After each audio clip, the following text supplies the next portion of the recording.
अस्सलामुअलैकुम मैम कम तौनरगा नुंगाइनरिब्रा यामना मरु ओइरबा अपुनबा अपडेटनि सिगी मक्तुंगदा पाउसी लाकने बे थाजद्रे ngमनि ai थाजद्रे थबुकसे यामना किन्ना update पुदि मचा मचा अदुम अपडेट लै अदुगा होजिकता आइना ममांगैदा मयाम दा हाइकिमनि स्टेट ऑफ हार्मुस सिदा लानसी अलोइबिदो ओइगदर नाइना होजिकता लानसी स्टेट ऑफ हार्मुस तनि होजिकतो ओइरिसे स्टेट ऑफ हार्मुस सिदनि होजिक लानसे कन्न थेंगरिसे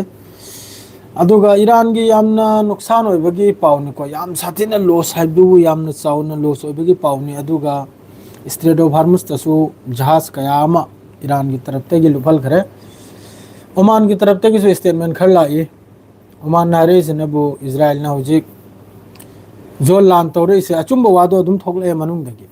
अचुंब वाफम मखैदो अदुम थोकलगले होजिकता मी क्या सुखरे फने याम खरे ngasi dinai ko second ang patanai ko mayam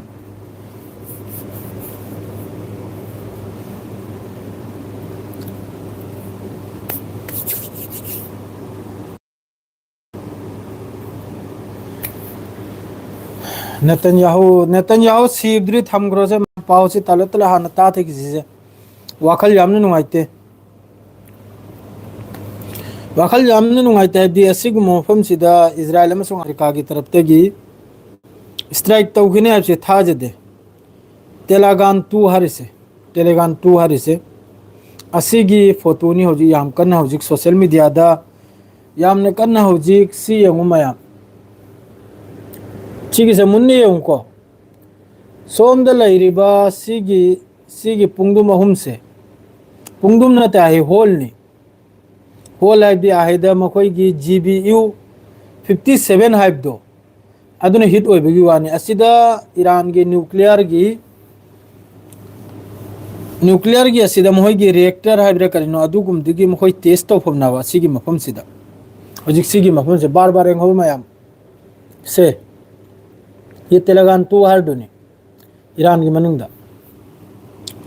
असिदा America अमसुंग असि होजिकता अमेरिका अमसुंग इजराइल ना असिगी मफम सिदे स्ट्राइक तौकिबसी मखोइना तौरुमनाइना हरकले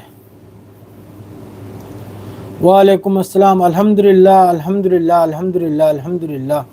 यामना नुंगाइरि नखोइ मयामगी दुआदगी पाउद डायरेक्ट लाखरमनि आइगिसे ओमान की तरफ तगी हाइदोरकपनबु इजराइल ना जिस तरह होजिक न्यूक्लियर पावर टेस्ट तौबगी वाना तेने ब्रो नखोइ सी न्यूक्लियर की मखोइ की रिएक्शन मखोइ की न्यूक्लियर की सिदमान इरिसे करि पोनो मयामुम सिदे इखरे को आना करि करनो इथेग्रे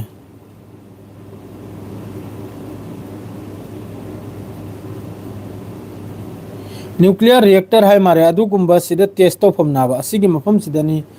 इजराइल अमसुंग अमेरिका ने हिट तौखरिसे असि लोइमकता असिगी पाउसे होजी यामना कन्न नैनरे को अदुमकपो ईरान की तरफ तगी करिगुंबा असिगी पाउसे वा अम होजी पाउ क्लियर तौरक्तरियाबा ईरान की तरफ सी 11 मार्च की पाउनी को 11 मार्च तनि माना पब्लिश तौरखरिसे होजी की मखोइ की न्यूक्लियर साइट से स्ट्राइक तौबगी वासे अदुगी मतुंगदा सोमनबु लेबनान से यामना कन्न लेबनान मनुंग से यामना कन्न इजराइल की तरफ तगी अमेरिका की तरफ तगी लेबनान से याम साथीना नाइरे को याम साथीना जुलुम तौरी लेबनान से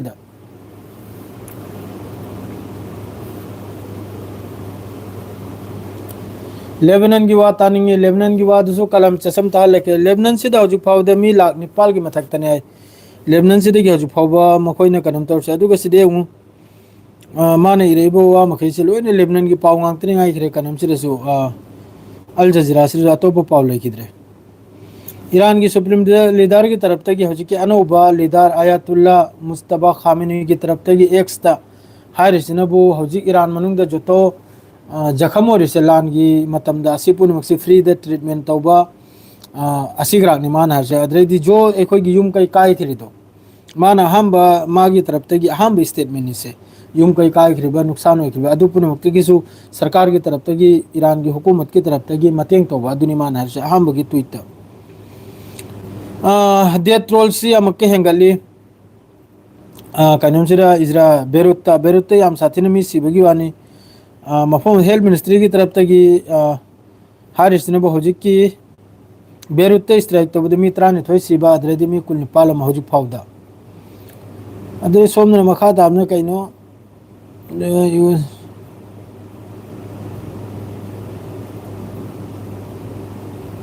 ईरान की मथक्ता स्ट्राइक तौबसिदा इजराइल अमसुंग अमेरिका की तरफ स्ट्राइक तौबसिदा हौजिक फाउदा मी ईरान मनुंग लैखिद्रब मी 1348 अलोब नुंगाइबा पाउ लाकनी को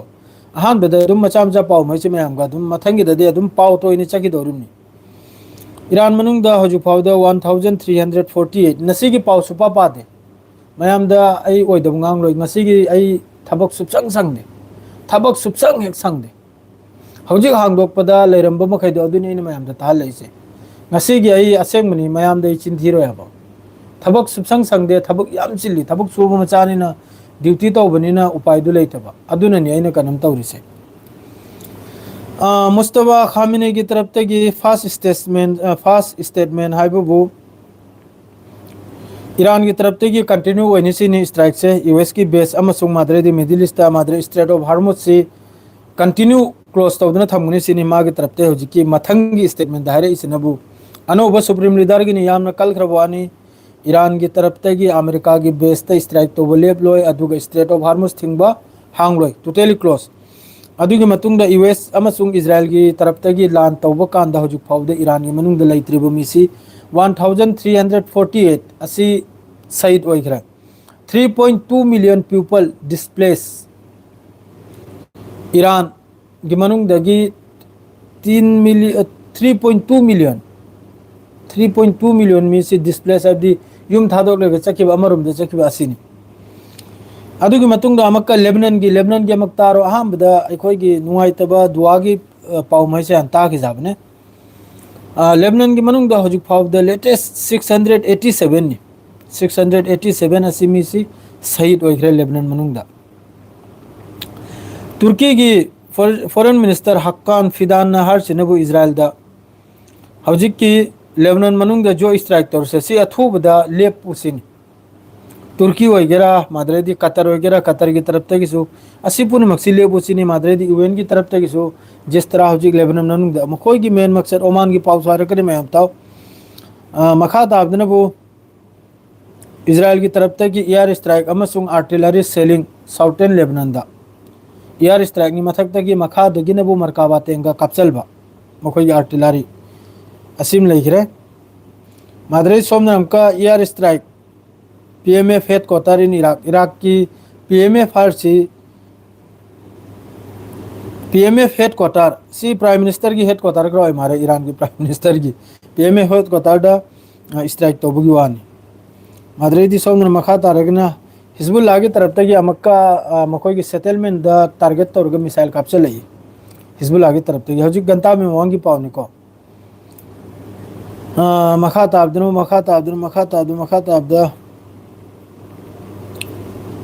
मखा तामजरे दुम लई जावरनी से मखादा सीनी अइना नालब गाड़ी थौना पाजब पाउदा ओमान की तरफ तगी यामना चाउखरब स्टेटमेंट पिरे ओमान की तरफ तगी इजराइल की मकसद से करेना लेबनान से लवजलबा फिलिस्तीन से बर्बाद तौबा अदुने है इजराइल की होजिक की मकसद से सोम दलान तौनरेगा कानून से सिकरम बितना इखो मयाम नुआइरो लंग उधर कानून से कैमरा से अदुगन तंग तैथोइमनी ईरान की नबो होजिक की मखोई की न्यूक्लियर साइट ता स्ट्राइक तौग्रेसिनी दो असि यामना चाउख्रब न्यूक्लियर साइट नि असिदा सीजन हख्रेसि मखोई की B2S अमसुंग B2S असिना ड्रॉप तौग्रेसि JBU 57 हारिबा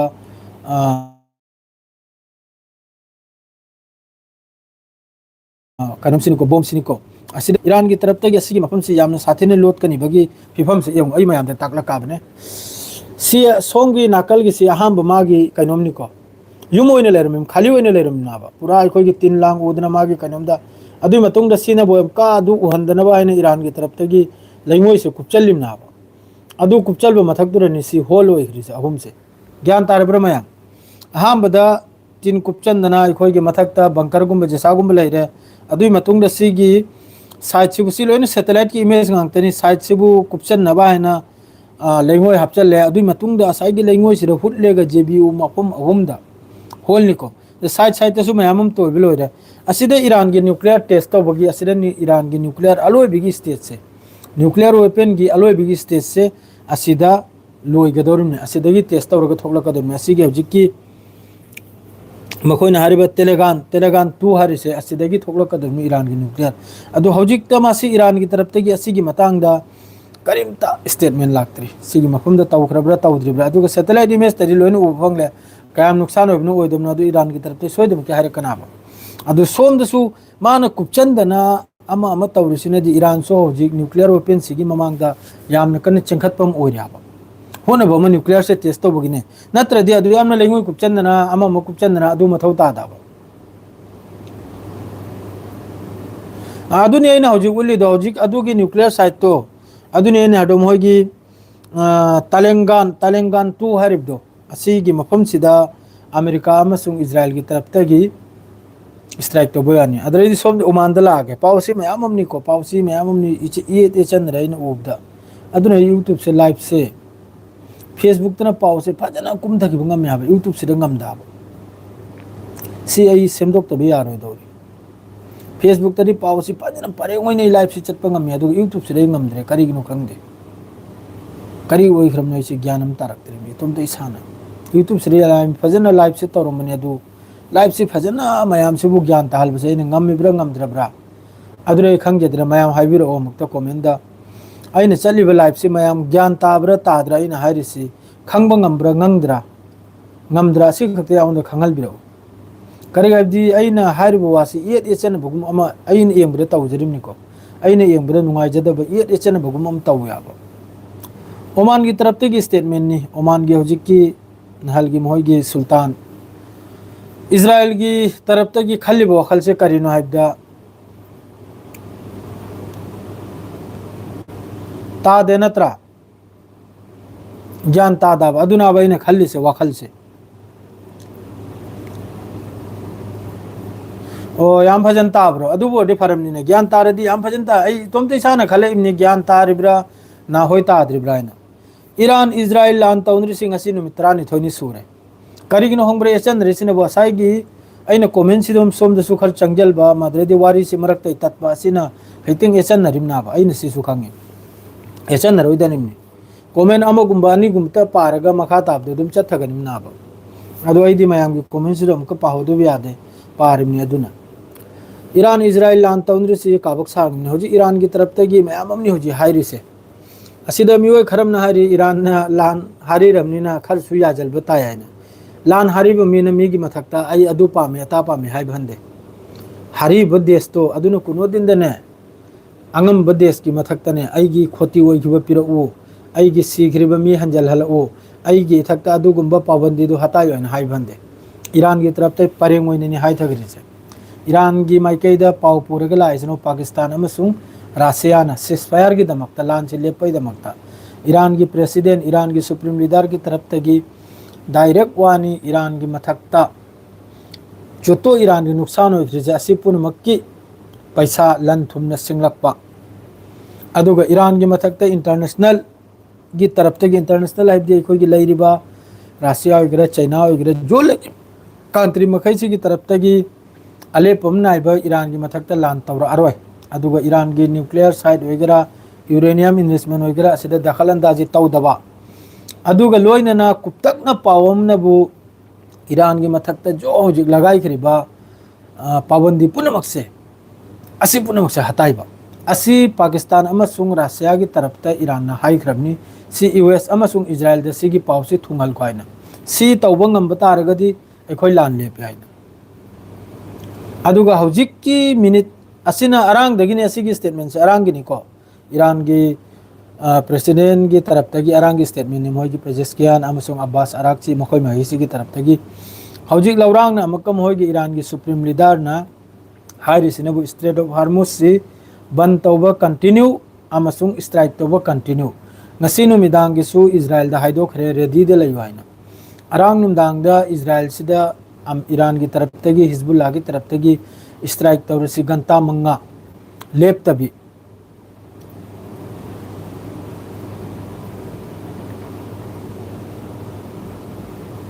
माने माने अमक पाव माने पाव दु मादु हंजल हंजल अदु खर खर टाहलम दुना निसिंग हलम नि दुना अदा हौजी की दैना हाई ग्रिद्री साइड ये ईरान मनुंग द कयाम सिरिमनो इजराइल मनुंग द कयाम सिरिमनो खंगन दाबो अदो हौजे ने तले तले मयाम द खंगल ग्रिद्नी अल जजीरा के अपडेट ता आदरे मखोई की ईरान की सुप्रीम लीडर की अनुभव हौजी की स्टेटमेंट दुसु मयाम द खंगल ले आदरे यूएन की तरफ तगी लगाई बिद्री यूएन की द्री मयाम सु खंगी दुनु मयाम हम को एक्शन अंग लेबा यूएन द मीटिंग फम खरे मादरे दी जीसीसी पुल खरे अदु तो खरे ना अदु पुनो टू बेकार नि अदु गुम्बा मखोई की चेदो अदु सुबे यंग जलुनु यूएन हा यूएन की पबान फमलसु सुक्ता तारुनु लोरा यूएनसी सीखरमनी यूएनएससी सीखरमनी अदु गुम्बा स्टेटमेंट कयामा गतर द कुमखरमनी अदु मयाम दा अदु की वादु चिंखलुनु अदु बेकार ने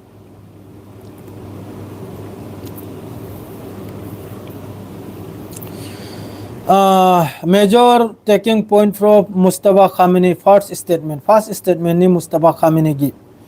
all United States military base should be immediately closed in the region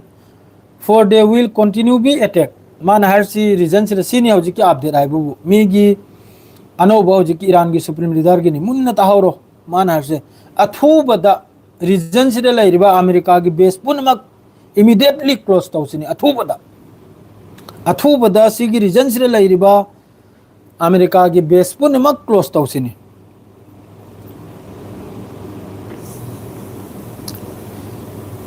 Iran की तरफ तक थंगनब रीजन से लैरिबा अरब कंट्री मखै से यामन नुंसिनदन लैसिनी मान हारसे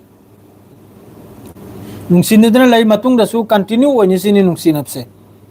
अदुमकु असे मखै से मथक टारगेट तौखरिसे करिगिना दासाई की अमेरिका की बेस लेबसे अमेरिका की फोर्स लेबसिना टारगेट तौबनी सिनी हौजी की कनम सिना ईरान की सुप्रीम लीडर मुस्तफा खामेनी की फर्स्ट स्टेटमेंट नि अदुगी मतुंगदा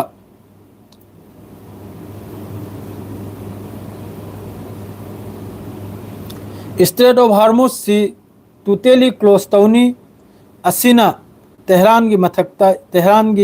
मथक्ता एनिमी ने हौजी की स्ट्राइक तौरिसे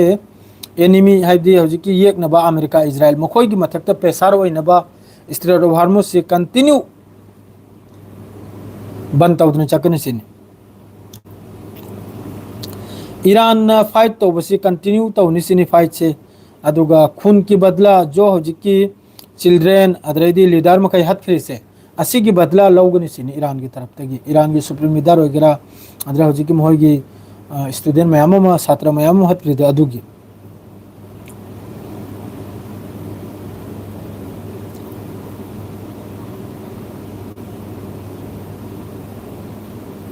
मखा ताबसरी बेकार निदा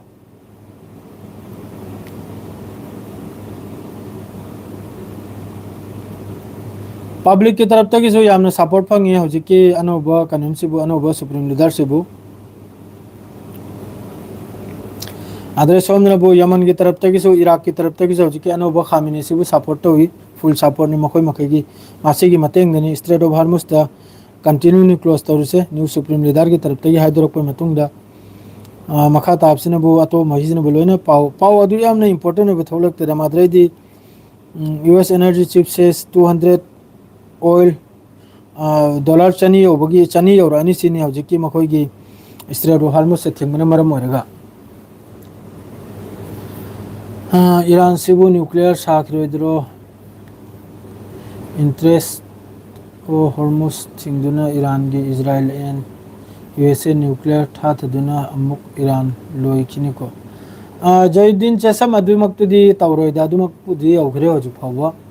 अदुमक्पुदी लौखरे ईरान की तरफ तक से अदुम लान से थेंगरे मादुगा हिजबुल्लाह की तरफ तक से अदुम लान से थेंगरे अदु यानु मखा ताखरे को सिब अनि हुम मई चाकपगे सिब अनि हुम नतरे सिब मयाम मई चाखरे स्ट्रेट ऑफ हार्मुज से सिब मंगा रोमे मई चाखरमनी आसिद जहाज चंग या रैंक फेक न्यूज़ में हम संदोखरमनी अदुसु मखोई की ईरान की कानून की तरफ तक आईआरजीसी की तरफ तक स्ट्रेट ऑफ हार्मुज से लाल बिहार से बस चाइना खक्त की जहाज ने हजु फावद मखोई ने पास पीर से एम भाव पी दे नुआइबु पाव हाइबु ngarang दा हजु नालप मतुंग दने नुआइबु लाकदर से हजु पुदी पाव से लाखरे नालप मतुंग दा तराबी मतुंग दा लाइव सेम को थोलक पलागी नि अदुइ मांग दे थोलक प ngमरो तराबी मतुंग दा सोइदम की हजु इफ्तार ग्रा तंगरगे ईरान की तरफ तक करी ओइरपनो पाव दुसु मथंग मथंग लाखरे नि अदुगो पाव दु को मथंग मथंग आई लागे पीजरागे हौजिक दे अदुम हेंदोक पले ते बस हेंदोक पाए बु लेबनान मनुंग दे यामना कन्ना इजराइल की तरफ तक स्ट्राइक तौरी अदु खक्तनी को अदुगा अरांग हल इजराइल की तरफ तक हाइबनी ईरान की पोर्ट खरदा अखोई की फैसिलिटी खरदा स्ट्राइक तौबगी अदरैदी अदुगा लोइनना ईरान की बैंक ता इजराइल की तरफ तक स्ट्राइक तौबना मरम ओरगा मिडिल ईस्ट ता लैरिबा अमेरिका की बैंक यूएई दा म टारगेट तौखरे बहरन दम टारगेट तौखरे ईरान की तरफ तक अमेरिका की बैंक निको अदरे बैंक खरम नबु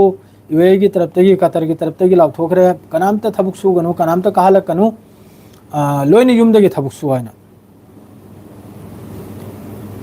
सैयद क्लिक लुपा चहुम तो पुगार से आई मासी ज्ञानम तादरे सैयद क्लिक नंग हारे से लुपा चहुम तो करी मोंग पी दरनो करी मोंग से पीबगी उपाय लेते आई गिसदगी अदु मथक्ता आई गूगल पे अम पे दु याव दबा अदु कोई निक्सिंग लमनिना अंकल दम तंग हाइदने गे मादि तौगली मोंग दा हाइदना मान तौबिरक्रे एंगसे अमतम मोंग दे निजेंद्रे एंगाबा मोंग दे सोइने सोमदे पैसा पिजलेगा माबु काफल बिया ब्रे एंग नंग याम चिल्ला मारे पैसा से अमत पीबीरो मानी ना पिरक के मादो इंगोंददी यावदमनिना ईरान ना काप होखरब्रो ईरान की तरफ तक 41 सुबो वेब काप होखरबनी ईरान की तरफ तक हौजी 42 43 ग्रांग लाकदर सैना साइ नोंथिल 12 फाव एंग नंबर 41 फाव यो होरमनावा मोय वेब से मादो हौजी नुमदांग से अमक्का कॉम्बिनेशन इजरा हिजबुल्लाह गा मोय गा पुलपना काबलक कदर बुलासी एंग बताइ को पैसा पुबदु पीबी आइदा कसुनते एंगोंद यावदो सिस्टम दो यावरदी पैसा दु लुपा चहुम दु से लुपा क्यानो लुपा 3 मंगा हक्तनी रियल दा लुपा 3 मंगा दे कोई कसुन तब दलोय थो याबा हाइब्राने अदु एंगलक के आई C198 एयर फोर्स सी रे फोर्स सी लोइन सी फेक निको सी की पाउस लोइन ओइदमनी दिमोना तुमोना क्रक्स करिम तो ओइदमनी सिगुम पावम तो से थोगलकते आई बार बार हाइबिरी सिनेमा यामदा करिगुम ब्रेकिंग ओइबा अपडेट ओडेनी ईरान की एग्रे जसागी रोसोइदम की चिरकनी बेंजामिन नेतन्याहू की मागी फैमिली देगी मागे मयाम बरा जसाम दी अरांग हलजदे याउखरे अदुगा मखोय की मुसाद की मकोक चिंगबुसु याउखरे बेन गिबिर सी सिरमद्री बेन गिबिर आना हजिकी मची ओबम लैरिसे इजराइल मनुग असि सिरमदरी अदुगा स्मोटिक्स की मचानी पादुगी हजु फाव करिमता खबर लेते को नहल फावदी यामना सीरियस नी अदुई मखादे करिमता खबर लेते एउ अरांगी ईरान अमसुंग हिजबुल्लाह के स्ट्राइक तुरे कम से कम इजराइल की मी चामरुमदी आई वाखलदा सिरमगना न खल्ली को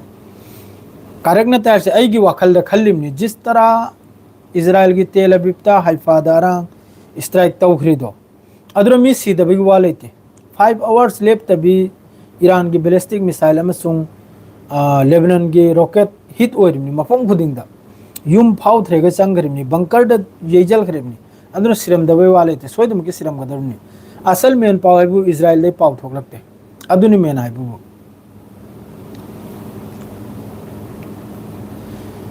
ईरान की केमिकल से लेतरेन ब्रो ईरान की S400 लेबगी पावता दे मान S400 नते ईरान दे लेट S300 नि ब्रो अदु S300 अमसुंग ईरान की मखोय की लोकल साजबा एयर डिफेंस सिस्टम निको ईरान दे लेरिसे अदुगा येंगु सिदा मयामना वाम हाइबम लैरियाबना रशिया न करी तौरे चाइना न करी तौरेना अरांग यूएन दा मखोय मीटिंग फमदुरा यूएनएससी दा मीटिंग फमदुरा देश त्राम थोइसिरा देश अनीम बोट पिरमदाबा रशिया अमसुंग चाइना अदु अदि रशिया अमसुंग चाइना बोट पिरमद्रिसे ईरान बु सपोर्ट तौरबिरा तौदरा दिसकत मयामना दुम अंसार दु पिबिरकनो सपोर्ट तौबदुना बु boat to पिरमद्रिमने अदुगा अदुगुंबा UN दुगु यांगोंदसु हंगलक Khare अरांग नसु अइदि खंगे अदुगुंबा UN दु अदु बेकार ने हाइबा अदुगुंबा चे मयाम ममांग द खंद्रो यूएन न कंडेम तौबा फलाना न हौजिक इताली फावबा ईरान के मनुंग दा ईरान के सुप्रीम लीडर सीखरिबा ईरान दा अंगांग मयाम सीखरि से मफम कयाम हौजि अखोय हिंदुस्तान से कतनी लेप्तन लेरसे हौजि फाव कंडेम तौद्रिसे अदुगा बरे बरे गफ वाशिंग न चाक थोंगले हौजि सरोकता उसिंग वाशिंग न चाक थोंगलाबा गैस के दमकता लाइन लेपलाबा हौजि फाव कंडेम तौद्रि इंडिया हौजि फाव इंडिया के प्राइम मिनिस्टर ईरान के सुप्रीम लीडर अमसुंग ईरान दा सुयाम लान तौनरिसे लाली चुमी हाइन वहाय मंगांगद्रि असमकी तांगमनि उसिंग वाशिंग चेक्सल बिउ मयाम उसिंग वाशिंग मणिपुर दसु आइगी पेस ब्लॉग असिबु मैते पांगल सिबु मयाम फॉलो तौबिरिसे अयामबदा 199% खुल्लम खुल्ला चैलेंज नि कनाम तमवालौदे सेंगनाइमनि मणिपुर तगी सपोर्ट नि सेलुट नि मणिपुर की इसनाउ मखैबु मैते मसुंग पांगल पुनमकपु कसार दगी अदुयाम लेते कसार दगी हाइबु साफ वाहिरमगे क्लियर वानी येंगी इरुप इमानबा खरे येंगी येंगदम नते अदुगा कसार सिगी कसार नहीं क्लियर निको शेयर तो फेसबुक तो एगरा कराय न तो मैते पांगल लाहिर नाइना कसार द जोतो लेर मखे जे मखोय की सिनासरा कलक पम यावे सेंगना दो मखोय की दिल सिदने कलक पोरम यावे कसार की साफ वानी क्लियर नहीं पेज मांग रजु पर फेसबुक पेज यूट्यूब पेज मांग रज बारे हक बाद्रिंग अंगनम गनी मखोय द मी सिमे थोकला दी असिबो कम तोरग सवगत कनी कम तोरग चाखदल गनी अदुई वादु लेते मणिपुर इमान याय फराय जो मखोय चाई करी मथौगी चाकदर मपादे और इब्राई होय जाय कसार मीन चाकपी गदर से मणिपुर इमान याय फराय दु चाकपी दर से करी गुना कराय देला नो सिदना बचिल अकाउंट पेन थोकल कदौरी से सेंग नाब दना कोई मैम की सपोर्ट तगी नि ngasi 1300 का यौरी से अहोम द फेसबुक तो 41000 का यौरी से मणिपुर की स्नाव मखैना मैते अमसुंग पांगल जो माद्रे सोमना त्रिपुरा अखोय गिदी वांगांग दे अखोय गिदी हंदक सुति चालु दुदा आइगे अगेंस्ट ता वाहयमना कसुलेत्र वाहय आइगे इसनाव आइगे थंगनबा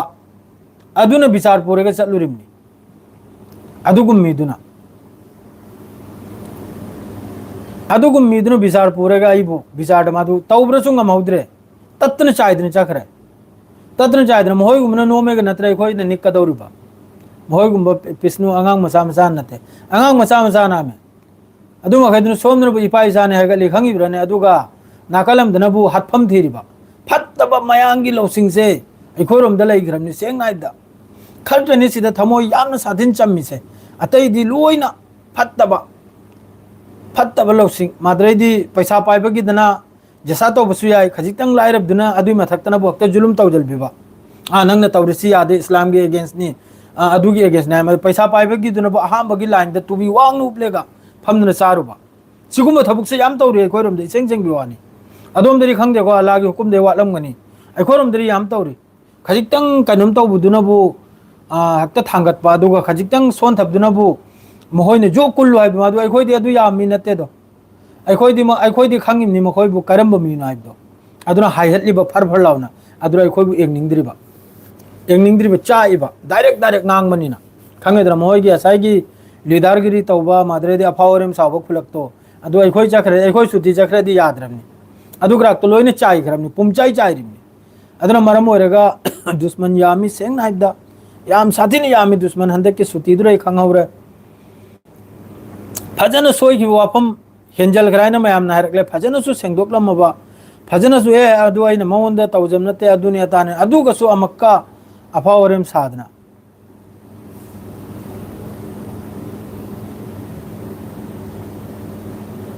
मानी असेंग मनी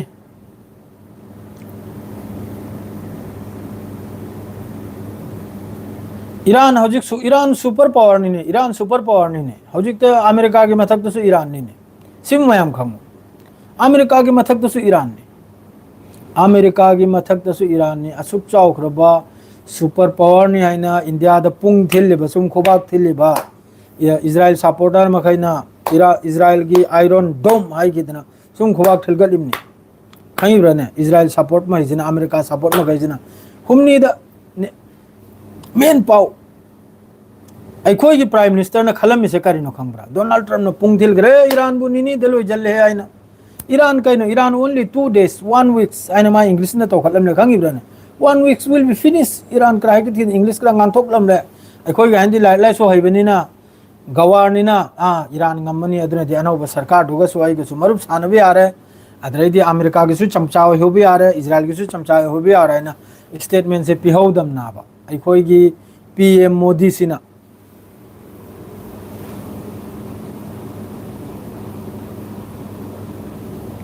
माने मयांग कोक ले असेंग वाने मयांग कोक सुथिन ले इसेंग सेंग बिवाने अखोई क्लियर वानी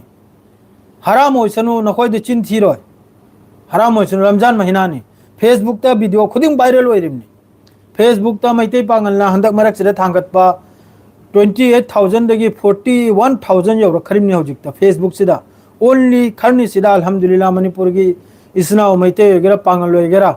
अयामबदि पांगलनि अयामबदा मणिपुर की खोई मैते पांगलनि अयामबदा सपोर्ट तौरिसे मैते सु यावरि अदु याव पोतपो यावरि असेंबा अखंग बो लाइरिक हैबा माद्रैदी दुनिया से चपमान एम मैते इसनाव मयाम यावरि सपोर्ट तौरकपा ईरान बु सपोर्ट तौबा हौजिक ताइगी कमेंट हाइदे खंग ngame खंगिब्राने अदु अखोइ रोंगि मी आई हायरमिसने यूट्यूब तसो फेसबुक तसो हाइ गाइन लेरिमनि ngasi phawdo comment ama tawraktri mahoi gi macindagi adu mahoi na yengiga kari no ne kandur so mahoi na comment am piraktrega like am piraktrega ne aina mahoi gi damak tane lawbi gi dor se kari mathoda ba jisam to thogla ki jrang ar ne so ji wakalam khalba lai ra bane youtube si oi gera facebook si oi gera animak sida am sidi jan pran tharga hot raga amaktang di achauba kai numum oi helaga adu matung de sa manipur gi damak tani hamesha khula ne hamesha any time da darwaza khula ne mai te pangan any thabakta जैसा लाउथोपो वगैरह जैसा मयामबो खंगल बो वगैरह any help वगैरह सोयदमक्की आइगी तरफ तै लाकनी सिमा थाजबि आइगी तरफ तै सोयदमक्की मणिपुर की दमक्ता हेल्प लाकनी अहम बदा मणिपुर दे योगदोरमी आइगी हेल्प से अतै दे योगद्रसु आइगी तरफ तै जो अनंबदो अहम बदा मणिपुर की पांगलिसना अमसु मैतेसना दे योहल गदोरमी करेदी यूट्यूब सिदसु सपोर्ट तौरी फेसबुक तसु सपोर्ट तौरी अदुगा अलोय बिदकरा कसाडतानी मवालो दे लोइना अनफॉलो तौदन चखरसु अनसब्सक्राइब तौदन चखरसु कसारगे करिमता थीरोय करिगे दी तौबे याबा तौरी मखोयदसु अदुरसु अदु यामना सपोर्ट तौगनिबदु मखोयदि इंखत कनिमनि शेयर तौदना अमा तौदना लाइक तौदना एस मैती पांगल सिमा इंखल ये सोशल मीडिया सिर होनसि याखोय मासे मथक यहोनसेन अदुकुंबय ओंको लेताबा कम तौरगा चिंथनी कम तौरगा फत्तम गांगनी बेट कमेंट तौर मखयसु अयामबदा 100 ताई वखलदा 60-70% अखोय कसारगी मी मखैन फेक अकाउंट से मेगनी क्लियर वानी एकदम क्लियर नहीं कनानो संजल बिरो आई नहर से लाले देखते डिबेट तो नसी एंगंजरा के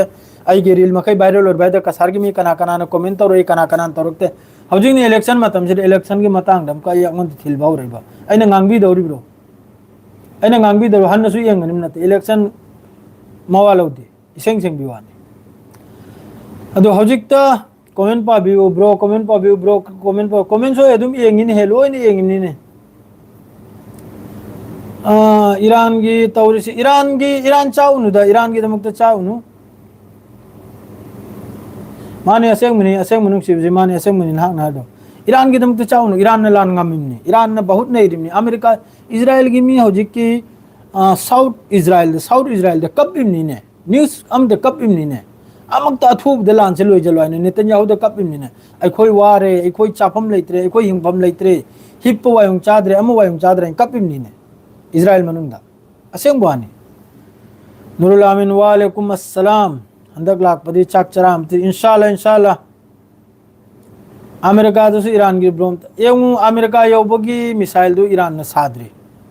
साबता रगे दिस कोई मक्की नान योग्रनिमनी ईरान दा दु गुम मिसाइल ले रमदी नान वाशिंगटन डीसी फासिग्रा सुलेन चाइग्रनिमनी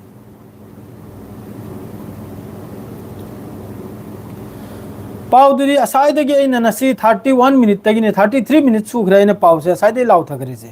मखा ताबजरे अदुम मचाम खतन लेक्चर मचाम खतन तौरमिनि दोना पाउदरी हजु फावबा ईरान सीने हजु की उलेसे सीने हजु फावदा लान ngamba मीना लान ngam मीगी मथक्ता आइगी अदु मथौता हैना हाइबसे सिदसो अदुम खंगलो लान से कनाना नमिम नाइना अदुगा हजु इजराइल की मागी फोकस से कना दुना द तेल लेबनान दा लेबनान से पूरा मखोने कैप्चर तो बगी फिफम नि लेबनान से हौजी खरम ना हारिम ना बो गजा की टाइप तो ओइ रहा है गजा की टाइप तो ओइ भरक लाय अदुना हौजी तुर्की अदरैदी अखोने लेरे मफम दुबई कतर स्टेटमेंट बस अदुरे हंदोक पकरम त लेते खुद ने यही रेगा ताक पसे ईरान खक्तनी थोम लेगा ताक पसे ईरान खक्तनी अतै दि बस चेदा यूएई ओमान कतर बहरीन असी मखैजन हौजी लेबनान मनुंग द लान तौर से अथोबदा असीगी एग्रेशन से ले पोसी हेंजल ले अदु खक्तनी लोरे ईरान ने करिनो थोम लेगा तायाबा अथोब दे ले पाइनो हौजी लेब कदर ईरान की तरफ तक हिजबुल्लाह की हौजी लेबनान द जो बॉर्डर लौजन रले से असी थादोक पलागी नि ईरान की तरफ ते हौजी हायरक कदर से मोय की पॉइंट मखैसे अदुगा गजा की मरम दसु ईरान सोयदम की हायरकनी 100% हायरकनी असी महसे मादे हुती की माइके दे सारे हुती हौजी की एक्टिव होई द्रियाबा ईरान की तरफ ते की अनौबनी पाव से अदुम पारे इना ईरान की तरफ ते Strait of Hormuz to the thing करे बाप अल मंदप असिसु थिंगबगी चांस त लैसिन हौजिकता रेड सी सु थिंगबगी चांस त लैसिन ईरान की तरफ ते हायरे अदुसु हुती ने एक्टिव रखोय मतुंग द थिंग के दौरिम अमेरिका दे एग्रीमेंट तौना नान थोखरे दो अतै मखैसे करम दे पुथोरकने हमका थाओ अतै मखैसे करम दे पुथोरकनाबा हौजिक इंडिया द गैस लैतरे ऑयल प्राइस 109 110 यौखरमनी ऑयल की गैस की नबू चावपल गा LPG 900 कयानो साइन उरम्बदो 900 लिसिंग की नया योखरमनी यंजा हाउखरे अदुनी ब्रो मखै अदु लाइफ सिस्वाइ जरा दुम लोइजनजरगे पाउ पुद्रन लाक्चगे पाउ अमतंग पाथोकी के हजिक तै फारिक ओरिमनी थबुक्तगी नापतंग फिरोलजी होंगदोलगा इरु माइथ्रेगा अदुगा तरा बि सोलरेगा इंशाअल्लाह सोइदमक्की पाउ असांगबा अमा मयामगी दमक्तैना थांगलकनी अचुंब पाउ लोथोकलेगा सि हारेगे लोइजरेगे सलाम अलैकुम।